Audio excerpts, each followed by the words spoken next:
ਪਿਛਲੇ ਦਿਨ ਭਾਰਤ ਵਿੱਚ ਫੇਸਬੁੱਕ, ਟਵਿੱਟਰ ਵਰਗੀਆਂ ਸੋਸ਼ਲ ਸਾਈਟਾਂ ਦੇ ਬੰਦ ਹੋਣ ਦੀ ਗੱਲ ਉੱਡੀ, ਜਿਸ ਪਿੱਛੇ ਕਾਰਨ ਸਰਕਾਰ ਦੁਆਰਾ ਮੀਡੀਆ 'ਤੇ ਸ਼ਿਕੰਜਾ ਕੱਸਣ ਲਈ ਜਾਰੀ ਕੀਤੇ ਨਵੇਂ ਦਿਸ਼ਾ ਨਿਰਦੇਸ਼ ਹਨ। ਹੁਣ ਫੇਸਬੁੱਕ ਸਮੇਤ ਲਗਭਗ ਸਾਰੀਆਂ ਮੋਹਰੀ ਕੰਪਨੀਆਂ ਨੇ ਇਹਨਾਂ ਨਿਯਮਾਂ ਦੇ ਹਿਸਾਬ ਨਾਲ ਚੱਲਣ ਲਈ ਹਾਮੀ ਭਰ ਦਿੱਤੀ ਹੈ ਅਤੇ ਬਸ ਕੁਝ ਇੱਕ ਮਸਲਿਆਂ 'ਤੇ ਸਰਕਾਰ ਨਾਲ ਸਮਝੌਤਾ ਕਰਨ ਦੀ ਯੋਜਨਾ ਹੈ। ਤੁਹਾਨੂੰ ਜਾਣ ਕੇ ਹੈਰਾਨੀ ਹੋਵੇਗੀ ਕਿ ਇਹਨਾਂ ਨਿਯਮਾਂ ਦੀਆਂ ਤੰਦਾਂ ਕਿਸਾਨ ਅੰਦੋਲਨ ਨਾਲ ਵੀ ਜੁੜਦੀਆਂ ਹਨ। ਇਸ ਪੇਸ਼ਕਸ਼ ਵਿੱਚ ਅਸੀਂ ਤੁਹਾਨੂੰ ਨਵੇਂ ਨਿਯਮ ਕੀ ਹਨ, ਇਹ ਕਿਵੇਂ ਤੁਹਾਨੂੰ ਪ੍ਰਭਾਵਿਤ ਕਰਨਗੇ ਅਤੇ ਕਿਸਾਨ ਅੰਦੋਲਨ ਨਾਲ ਇਹਨਾਂ ਘਟਨਾਵਾਂ ਦਾ ਕੀ ਸੰਬੰਧ ਹੈ, ਇਹ ਸਭ ਸਵਾਲਾਂ ਦੇ ਜਵਾਬ ਦੇਵਾਂਗੇ। ਮੋਦੀ ਸਰਕਾਰ ਨੇ ਸੋਸ਼ਲ ਸਾਈਟਾਂ ਉੱਪਰ ਕਿਸਾਨ ਅੰਦੋਲਨ ਦਾ ਅੰਤਰਰਾਸ਼ਟਰੀ ਪੱਧਰ ਤੇ ਪ੍ਰਚਾਰ ਹੁੰਦਾ ਦੇਖ ਕੇ ਫਰਵਰੀ ਵਿੱਚ ਸੋਸ਼ਲ ਮੀਡੀਆ ਤੇ ਸਰਗਰਮ 1100 ਖਾਤਿਆਂ ਦੀ ਸੂਚੀ ਜਾਰੀ ਕਰਕੇ ਟਵਿੱਟਰ ਨੂੰ ਖਾਤੇ ਤੁਰੰਤ ਬੰਦ ਕਰਨ ਲਈ ਕਿਹਾ ਸੀ। ਭਾਰਤ ਸਰਕਾਰ ਨੇ ਦਾਅਵਾ ਕੀਤਾ ਸੀ ਕਿ ਇਹ ਦੇਸ਼ ਦੀ ਸੁਰੱਖਿਆ ਲਈ ਖਤਰਨਾਕ ਸਮੱਗਰੀ ਹੈ ਅਤੇ ਸਰਕਾਰ ਵਿਰੁੱਧ ਝੂਠੀਆਂ ਅਫਵਾਹਾਂ ਫੈਲਾਈਆਂ ਜਾ ਰਹੀਆਂ ਹਨ। ਟਵਿੱਟਰ ਨੇ ਵਿਚਾਰਾਂ ਦੇ ਪ੍ਰਗਟਾਵੇ ਦੀ ਆਜ਼ਾਦੀ ਦਾ ਹਵਾਲਾ ਦਿੰਦਿਆਂ ਅਜਿਹਾ ਕਰਨ ਤੋਂ ਅਸਮਰੱਥਾ ਜਤਾਈ ਤਾਂ ਸਰਕਾਰ ਨੇ ਦਬਾਅ ਬਣਾਉਣਾ ਸ਼ੁਰੂ ਕੀਤਾ ਸੀ, ਜਿਸ ਦੇ ਚੱਲਦਿਆਂ ਟਵਿੱਟਰ ਨੇ ਕੁਝ ਖਾਤੇ ਸਿਰਫ ਭਾਰਤ ਵਿੱਚ ਬੰਦ ਕਰ ਦਿੱਤੇ ਅਤੇ ਕੁਝ ਨੂੰ ਅਸਥਾਈ ਤੌਰ ਤੇ ਬੰਦ ਕਰ ਦਿੱਤਾ। ਟਵਿੱਟਰ ਨੇ ਕੁਝ ਪੱਤਰਕਾਰਾਂ, ਅਖਬਾਰਾਂ, ਆਗੂਆਂ, ਸਮਾਜਿਕ ਕਾਰਕੁਨਾਂ ਦੇ ਖਾਤੇ ਬੋਲਣ ਦੀ ਆਜ਼ਾਦੀ ਦਾ ਪ੍ਰਗਟਾਵਾ ਦੱਸਦਿਆਂ ਬੰਦ ਨਹੀਂ ਕੀਤੇ, ਜਿਸ ਕਾਰਨ ਸਰਕਾਰ ਦੀ ਨਾਰਾਜ਼ਗੀ ਦਾ ਪਾਤਰ ਟਵਿੱਟਰ ਬਣ ਗਿਆ। ਜਿਸ ਤੋਂ ਬਾਅਦ ਟਵਿੱਟਰ ਤੇ ਹੋਰ ਇੰਟਰਨੈਟ ਮੰਚਾਂ ਵਿਰੁੱਧ ਮੋਰਚਾ ਖੋਲ੍ਹਦਿਆਂ ਤਕਨੀਕੀ ਸੂਚਨਾ ਮੰਤਰੀ ਰਵੀ ਸ਼ੰਕਰ ਪ੍ਰਸਾਦ ਨੇ ਕਿਹਾ ਸੀ ਕਿ ਝੂਠੀਆਂ ਖਬਰਾਂ ਫੈਲਾਉਣ ਅਤੇ ਹਿੰਸਾ ਭੜਕਾਉਣ ਦੇ ਮਸਲਿਆਂ ਤੇ ਜੇਕਰ ਟਵਿੱਟਰ, ਫੇਸਬੁੱਕ, YouTube, ਲਿੰਕਡਇਨ ਵਰਗੇ ਅਦਾਰਿਆਂ ਨੇ ਸਰਕਾਰ ਨੂੰ ਸਹਿਯੋਗ ਨਾ ਦਿੱਤਾ ਤਾਂ ਜੁਰਮਾਨਿਆਂ ਸਮੇਤ ਹੋਰ ਸਖਤ ਕਾਰਵਾਈ ਕੀਤੀ ਜਾਵੇਗੀ।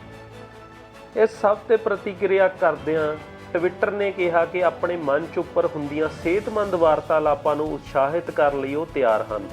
ਇਹਦੇ ਲਈ ਭਾਰਤੀ ਕਾਨੂੰਨਾਂ ਮੁਤਾਬਕ ਅਸੀਂ ਵਿਕਲਪਾਂ ਦੀ ਖੋਜ ਵੀ ਕਰ ਰਹੇ ਹਾਂ, ਪਰ ਬੋਲਣ ਦੀ ਆਜ਼ਾਦੀ ਨਾਲ ਕੋਈ ਸਮਝੌਤਾ ਨਾ ਹੋਵੇ, ਇਸ ਲਈ ਟਵੀਟਾਂ ਦਾ ਵਹਾਅ ਜਾਰੀ ਰਹਿਣਾ ਵੀ ਜ਼ਰੂਰੀ ਹੈ। ਉਸ ਸਮੇਂ ਹੀ ਭਾਰਤ ਸਰਕਾਰ ਨੇ ਖਫਾ ਹੋ ਕੇ ਕਦਮ ਉਠਾਉਂਦਿਆਂ ਇੱਕ intermediary guidelines and digital media ethics code ਦਾ ਡਰਾਫਟ ਜਾਰੀ ਕੀਤਾ ਸੀ, ਜਿਸ ਵਿੱਚ ਇੰਟਰਨੈਟ ਫਰਮਾਂ ਅਤੇ ਸੋਸ਼ਲ ਸਾਈਟਾਂ ਨੂੰ ਸਰਕਾਰੀ ਕੰਟਰੋਲ ਹੇਠ ਲਿਆਉਣ ਦਾ ਰਾਹ ਪੱਧਰਾ ਕੀਤਾ ਜਾ ਰਿਹਾ ਹੈ। ਇਸ ਡਰਾਫਟ ਵਿੱਚ ਸਰਕਾਰ ਪ੍ਰਤੀ ਇੰਟਰਨੈਟ ਅਦਾਰਿਆਂ ਦੀ ਜਵਾਬਦੇਹੀ ਵਧਾਉਣ ਲਈ ਕਈ ਨਿਯਮਾਂ ਦਾ ਖਰੜਾ ਬਣਾਇਆ ਗਿਆ, ਜਿਸ ਵਿਚਲੇ ਮੁੱਖ ਨਿਯਮ ਇਸ ਤਰ੍ਹਾਂ ਹਨ। ਸਰਕਾਰ ਦਾ ਕਹਿਣਾ ਹੈ ਕਿ ਜਿਸ ਵੀ ਸਮੱਗਰੀ ਤੇ ਸਰਕਾਰ ਵੱਲੋਂ ਇਤਰਾਜ਼ ਦਰਜ ਕਰਾਇਆ ਜਾਵੇ, 36 ਘੰਟਿਆਂ ਵਿੱਚ ਉਸ ਸਮੱਗਰੀ ਨੂੰ ਫਰਮ ਵੱਲੋਂ ਆਪਣੇ ਮੰਚ ਤੋਂ ਖਤਮ ਕਰਨਾ ਯਕੀਨੀ ਬਣਾਇਆ ਜਾਵੇਗਾ। ਸਰਕਾਰ ਜਦੋਂ ਵੀ ਕਿਸੇ ਮਸਲੇ ਦੇ ਜਾਂਚ ਪੜਤਾਲ ਲਈ ਜਾਂ ਫਿਰ ਸਾਈਬਰ ਸੁਰੱਖਿਆ ਲਈ ਕਿਸੇ ਫਰਮ ਕੋਲ ਪਹੁੰਚ ਕਰੇਗੀ ਤਾਂ ਫਰਮ ਵੱਲੋਂ 72 ਘੰਟਿਆਂ ਵਿੱਚ ਪੂਰਨ ਸਹਿਯੋਗ ਅਤੇ ਜਵਾਬਦੇਹੀ ਤਲਬ ਕੀਤੀ ਜਾਣੀ ਚਾਹੀਦੀ ਹੈ।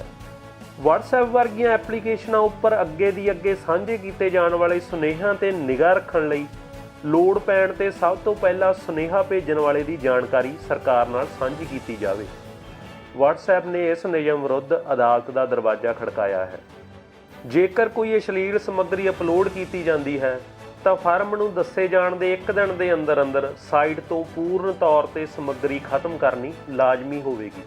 ਹਰ ਦੇਸੀ ਅਤੇ ਵਿਦੇਸ਼ੀ ਫਰਮ ਨੂੰ ਇੱਕ ਚੀਫ ਕੰਪਲਾਇੰਸ ਆਫਿਸਰ ਅਤੇ ਇੱਕ executive for coordinating on law enforcement ਦਾ ਅਹੁਦਾ ਰੱਖਣਾ ਲਾਜ਼ਮੀ ਹੋਵੇਗਾ, ਜੋ ਕਾਨੂੰਨੀ ਜਾਂਚ ਸਮੇਂ ਸਰਕਾਰੀ ਅਦਾਰਿਆਂ ਨਾਲ ਸਿੱਧਾ ਸੰਪਰਕ ਕਰਕੇ ਜ਼ਰੂਰੀ ਜਾਣਕਾਰੀ ਸਾਂਝੀ ਕਰੇਗਾ। ਇਹਦੇ ਵਿੱਚ ਵੀ ਇਹ ਅਹੁਦੇ ਭਾਰਤੀ ਨਾਗਰਿਕ ਨੂੰ ਹੀ ਦੇਣੇ ਲਾਜ਼ਮੀ ਹੋਣਗੇ। ਨਾਲ ਹੀ ਹਦਾਇਤ ਵੀ ਜਾਰੀ ਕੀਤੀ ਗਈ ਹੈ ਕਿ ਆਨਲਾਈਨ ਮੰਚਾਂ ਲਈ ਸਮੱਗਰੀ ਤਿਆਰ ਕਰਨ ਤੋਂ ਪਹਿਲਾਂ ਭਾਰਤ ਵਿਚਲੇ ਅੱਡੋ-ਅੱਡ ਧਰਮਾਂ ਅਤੇ ਵਰਗਾਂ ਨੂੰ ਧਿਆਨ ਵਿੱਚ ਰੱਖਦੇ ਹੋਏ ਅਜਿਹੀ ਸਮੱਗਰੀ ਤਿਆਰ ਨਾ ਕੀਤੀ ਜਾਵੇ ਜੋ ਕਿਸੇ ਵੀ ਵਰਗ ਦੀਆਂ ਭਾਵਨਾਵਾਂ ਨੂੰ ਠੇਸ ਪਹੁੰਚਾਉਂਦੀ ਹੋਵੇ। ਜ਼ਿਕਰਯੋਗ ਹੈ ਕਿ ਇਸ ਮੱਦ ਹੇਠ YouTube, Netflix, Amazon ਪ੍ਰਾਈਮ ਵਰਗੇ ਆਨਲਾਈਨ ਮੰਚਾਂ ਉੱਪਰ ਪੈਂਦੀ ਸਮੱਗਰੀ 'ਤੇ ਵੱਡਾ ਪ੍ਰਭਾਵ ਪਵੇਗਾ। ਸਮਾਜਿਕ ਕਾਰਕੁਨ ਇਹਨਾਂ ਫੈਸਲਿਆਂ ਨੂੰ ਭਾਰਤੀ ਸੰਵਿਧਾਨ ਦੇ ਵਿਚਾਰਾਂ ਦੀ ਆਜ਼ਾਦੀ ਪ੍ਰਗਟ ਕਰਨ ਦੇ ਮੁੱਢਲੇ ਅਧਿਕਾਰ ਦੀ ਉਲੰਘਣਾ ਵਜੋਂ ਲੈ ਰਹੇ ਹਨ। ਦਾ ਕੁਵੈਂਟ ਅਤੇ ਦਾ ਵਾਇਰ ਵਰਗੇ ਸਨਮਾਨਯੋਗ ਮੀਡੀਆ ਅਦਾਰਿਆਂ ਨੇ ਇਹਨਾਂ ਨਿਯਮਾਂ ਵਿਰੁੱਧ ਅਦਾਲਤ ਵਿੱਚ ਪਹੁੰਚ ਵੀ ਕੀਤੀ ਹੈ। ਇਹਨਾਂ ਨਿਯਮਾਂ ਨੂੰ ਭਾਰਤੀ ਬੀਜੇਪੀ ਸਰਕਾਰ ਦੇ ਫਾਸ਼ੀਵਾਦੀ ਢਾਂਚੇ ਦਾ ਬੇਪਰਦਾ ਹੋਣਾ ਵੀ ਕਿਹਾ ਜਾ ਰਿਹਾ ਹੈ। ਜੋ ਵੀ ਹੋਵੇ, ਇਹ ਗੱਲ ਸਾਫ਼ ਹੈ ਕਿ ਸਰਕਾਰ ਵੱਲੋਂ ਇਸ ਤਰ੍ਹਾਂ ਦੇ ਯਤਨਾਂ ਨਾਲ ਮੌਜੂਦਾ ਸਮਾਜਿਕ ਅਤੇ ਆਰਥਿਕ ਢਾਂਚੇ ਵਿੱਚ ਹਲਚਲ ਹੋਣੀ ਸ਼ੁਰੂ ਹੋ ਗਈ ਹੈ, ਜੋ ਵੱਡੇ ਬਦਲਾਵਾਂ ਨੂੰ ਜਨਮ ਦੇ ਸਕਦੀ ਹੈ।